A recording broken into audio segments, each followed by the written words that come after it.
के साथ जीना, किस तरीके से मसीह हमारी जिंदगी में है और किस तरीके से मसीह के साथ जीते। देख लीजिए कि आपकी जिंदगी में पहले तो मसीह है कि नहीं। लिविंग फॉर क्राइस्ट के मसीह के साथ आप जी रहे हैं कि आप जो जीते इस जिंदगी में मसीह है कि नहीं। यदि आपकी जिंदगी में खुदा नहीं है तो कहीं ना कहीं ये जिंदगी एक अधूरी सी और एक खाली सी है। और सबसे बड़ी बात है आज यही है कि हम वचन को यही जानेंगे कि किस तरीके से हम खुदा के साथ जुड़ जाते हैं, खुदा के साथ एक हो जाते हैं और खुदा के साथ जीना शुरू कर देते हैं। जब आप परमेश्वर के साथ जुड़ जाओगे तो आप खुदा के साथ जीना शुरू कर दोगे। और परमेश्वर के साथ जुड़ने का सिर्फ एक माध्यम है, ये है परमेश्वर का पवित्र वचन। ये परमेश्वर का पवित्र वचन जो आपको खुदा के साथ में जोड़ देता है, एक ऐसा माध्यम है जो आपको खुदा के साथ जोड़ देगा। और जब आप खुदा के साथ में जुड़ जाओगे आप फिर देखोगे खुदा आपके साथ रहना शुरू कर देगा। इसलिए कि दो इंसान को साथ रहने में तब मुश्किल होते हैं जब दो इंसान की सोच नहीं मिलती। जब दो इंसान के सोच विचार नहीं मिलेंगे तो दोनों को साथ रहने में बहुत मुश्किल होगा, चलने में बहुत मुश्किल होगा, क्योंकि उनकी सोच विचार नहीं मिल रहे। इसी तरीके से जब परमेश्वर की सोच हमारे साथ में नहीं मिलती तो खुदा को भी हमारे साथ एडजस्ट करने में मुश्किल होता है, साथ रहने में मुश्किल होती है, मुश्किलातें होती है। ना आप खुदा के साथ रह पाओगे ना खुदा। जैसे कि देखेंगे कभी भी चोर पुलिस का मेल नहीं होता, कौवा कबूतर कभी एक साथ मेल नहीं खा पाते, क्योंकि इन दोनों की सोचें नहीं मिलती। इसी तरीके से जब तक हमारी और खुदा की सोच नहीं मिलती तो हमें खुदा के साथ चलने में मुश्किलातें होती हैं, जीवन को आगे बढ़ाने में मुश्किलातें होंगी, परमेश्वर का रहने में मुश्किल होगी। और तो परमेश्वर का वचन आपको खुदा के साथ चलने की तौफीक अदा करता है, खुदा के साथ चलने का रास्ता देता है, खुदा के साथ बढ़ने का हम एक मंजिल तय कर देता है कि जिसके साथ साथ हम खुदा के साथ चल सकते हैं। वचन एक ऐसा माध्यम है कि जिसको पकड़ के आप मसीह के साथ चल सकते हैं। फिर दूर नहीं रहता, फिर खुदा आपसे दूर नहीं रहेगा, फिर आसान हो जाता है, क्योंकि ये इंसानों की सोच को मिला देता है। आपकी सोच को खुदा की सोच के साथ मिला देगा। आप पवित्र आत्मा ये सोच को बांधने के काम करते हैं। इसलिए हमारी जिंदगी में कलाम कितने जरूरी है, कितने जरूरी आपकी जिंदगी में कलाम है, जिसे आप जानते भी, जिससे अभी तक आप महरूम हैं। इंसान अभी तक ये जानता नहीं कि आपकी जिंदगी में कलाम कितने जरूरी है, क्योंकि जब तक आपकी जिंदगी में कलाम नहीं आएगा आप खुदा से महरूम रहेंगे, उससे अजनबी बन के रहेंगे। और खुदा का कलाम आपकी जिंदगी में आके खुदा के साथ आपको जोड़ देता है। और फिर देखेंगे आप अलग नहीं परंतु यीशु के साथ साथ चलते हैं और उसके साथ साथ आगे बढ़ते हैं। और आज वचन भी यही कहता है, कहता ज्यादा से ज्यादा लोग जिंदगी को बर्बाद कर देते हैं। कुछ लोग जो जिंदगी को सिर्फ बर्बाद कर देते हैं। कुछ की जिंदगी मैंने देखी जो बर्बाद हो गई। मैंने बहुतों को देखा जिंदगी बर्बाद। मैं आपको बताना चाहता हूँ, मेरी सगी मौसी के जो बेटे, जो मेरी मौसी हैं, उनके सगे बेटे, बड़े बेटे थे, तो इन्होंने, जबकि मेरे से उम्र में बहुत छोटे थे, करीब 2-3 साल ये मेरे से उम्र में छोटे थे, और किस तरीके से इन्होंने अपनी जिंदगी को बर्बाद कर लिया। जबकि ये फैमिली एंग्लो इंडियन फैमिली थे। मेरे मौसा जो थे ये लंदन के रहने वाले थे और मौसी यहाँ का था। तो इन दोनों का शादी के बाद ये एंग्लो इंडियन फैमिली था। और यूँ नहीं था कि इनके पास कभी किसी पैसों का, तो दौलत का कमी आया, इन पे दौलत भी बहुत था। हम लोग शुरू से थोड़ा मिडिल क्लास में रहे और ये लोग थोड़ा अप क्लास में थे। इन पे दौलत पैसा काफी था पर उसे इस्तेमाल करने का ज्ञान नहीं था और इन्होंने बहुत पैसे को गंवाया। और इनके बच्चे भी वही चीज में आ चुके थे, क्योंकि मेरे मौसा नशा शराब में थे और जो उनकी आदतें उनके बच्चों में भी घुस चुकी थी।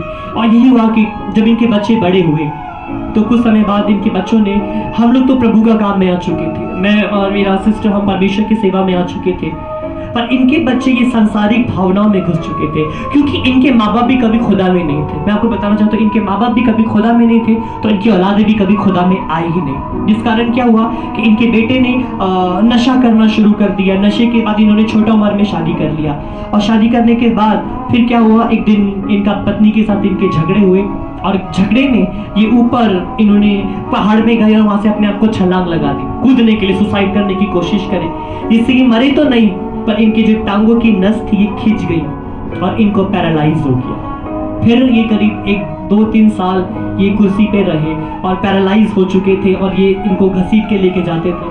फिर इनकी हालत इस कदर गिर चुकी थी कि एक दिन इनके पिताजी भी मर गए। फिर ये भीख मांगने की नौबत पे आ चुके और उसके 3 साल बाद फिर ये मर गए। जवानी में ही करीब 25 साल की उम्र में ये खत्म हो गए, मर गए। कुछ भी नहीं रहा, जिंदगी बर्बाद हो गई। जिंदगी बर्बाद हो गई। और आज से बहुत से लोग, ज्यादा से ज्यादा लोग अपनी जिंदगी को बर्बाद ही कर देते हैं। उनका जिंदगी शुरू हुआ और कब खत्म हो गया मालूम ही नहीं चला। शुरू होने से पहले ही खत्म हो गया, क्योंकि जिस जिंदगी में खुदा नहीं होता, जिस जिंदगी में ये परमेश्वर का कलाम नहीं होता, वो जिंदगी ऐसे ही होते कि वो शुरू होने से पहले ही खत्म हो जाते। शुरू तो बाद में होंगे, पहले ही खत्म हो जाते हैं। और आज बहुत सारी जिंदगियां हैं जो खत्म हो गई। कितने सारे लोग हैं जिन्होंने सुसाइड करके अपने आप को खत्म कर लिया, मार लिया, क्योंकि इन लोग का जिंदगी शुरू होने से पहले ही रुक चुका, क्योंकि इनकी जिंदगी में मसीह नहीं है। और आज यही कहता है कि कुछ लोग अपनी जिंदगी ऐसे ही बर्बाद कर देते हैं। और देखिए कितने हैं जिनकी जिंदगी ऐसे ही बर्बाद होते जा रहे हैं। कुछ ने नशे के कारण अपना जिंदगी को बर्बाद कर लिया, कुछ की जिंदगी जो नशे में ही बर्बाद होते जा रहे हैं, कुछ जो है ये दोस्ती यारी में ही बर्बाद कर ली, कुछ ने संसार के पीछे। मैं कितनों को जानता हूं, कुछ ने लड़कीबाजी के चक्कर में अपनी जिंदगी को बर्बाद कर लिया। मेरे मित्र थे कि लड़की का चक्कर में ऐसे पड़े, प्यार का चक्कर में, और ये झूठा प्यार का चक्कर में अंत में कुछ भी नहीं रहा, ना वो लड़की रही ना वो प्यार रहा, और अंत में ये खाली हो गए, कुछ इनका जिंदगी में नहीं रहा। और आज खुदा भी यही कहता है कि बहुत सारी जिंदगियां बर्बाद हो जाती है। मसीह आपको जिंदगी को चलाने का एक रास्ता है। मसीह आपकी जिंदगी को आगे लेके चल। जिस तरीके से हम शुरुआत में एक गाना गा रहे थे, एक दिन मिलेंगे सभी, और गाने में यही था कि निशाने की ओर चला चल, जो निशाना है तुम उसी की ओर दौड़ो। और कहता है ये सफर को खत्म करके एक नए सफर में तुम घुसोगे। अब वो सफर यीशु मसीह के साथ होगा, और वहां तुम्हें इनाम मिलेगा जो पिता की ओर से होगा, और वो है अनंत जीवन, स्वर्ग राज आपके लिए जो इनाम रखा हुआ है खुदा ने। आपको भी देखना जरूरी है कि आपका निशाना क्या है। ध्यान रखिए, एक विश्वासी का निशाना कोई और नहीं परंतु सलीब है, और हम लोग सलीब को देख के चलते हैं। आप किसी और को नहीं परंतु सलीब को देख के चलते हैं। और जब आप सलीब को देख के चलते तो मंजिल तक जरूर पहुंचते हैं, और ये मंजिल खत्म नहीं होती, इसके बाद एक और मंजिल शुरू होती है, वो मंजिल आपको पिता के पास लेके चले जाते हैं। इसलिए आपको खुदा में रहना जरूरी है। अपनी जिंदगी को यूं बर्बाद मत कीजिए। बहुतों ने अपनी जिंदगी को यूं ही बर्बाद कर लिया, बहुतों की जिंदगी यूं ही बर्बाद हो गई। और आज खुदा हमें यही बताना चाहता है। लूका की पुस्तक, पवित्र पुस्तक को जब हम लोग देखते हैं, लूका की पुस्तक 15 आप जब पढ़ते हैं तो वचन में प्रभु कहता है ये जो कहानी है, इसमें एक प्रैक्टिकल सन की कहानी मसीह ने बताया है, एक खोए हुए बेटे की कहानी जो मसीह ने बताया था।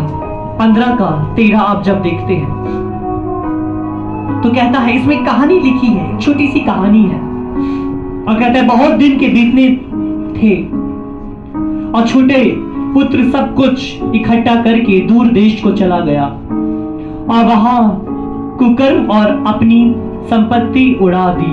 कहते ये इस बच्चे की कहानी है, कहते ये उसकी कहानी है जिसने मनमानी की और सब कुछ खो दिया। ध्यान रखिए, ये उस लड़के की कहानी है जिसने मनमानी करके अपना सब कुछ खो दिया, जिसने अपनी इच्छा चलाई, अपनी मनमानी करी, अंत में सब कुछ खो गया। अंत में इसकी वो हालत हो चुकी थी कि ये सुअरों का खाना खाते थे।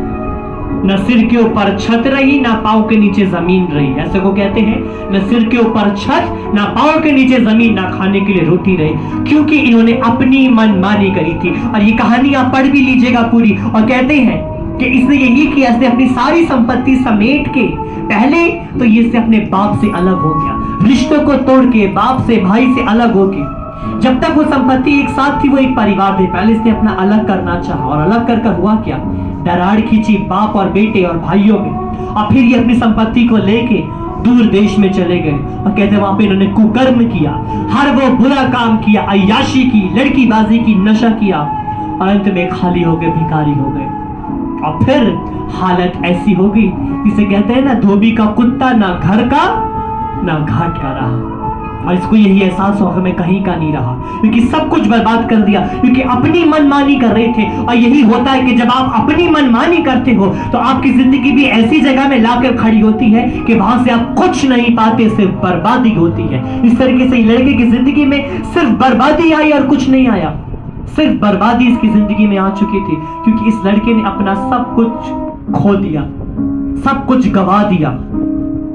और अंत में हालत ऐसे हो गई कि सुअरों का खाना खाना शुरू कर दिया, सुअरों का खाना खाना शुरू कर दिया। और फिर इसे एहसास हुआ, ये मैंने क्या किया। आप कभी देखेंगे जब आप गुनाह करेंगे, आपको एहसास नहीं होता। कितने सारे लोग जिन्हें गुनाह करके, जैसे आज सुबह के समय में एक भाई ने मुझे फोन किया, मेरा मीटिंग का लड़का ने, वो मुझसे बहुत ज्यादा प्यार करते हैं,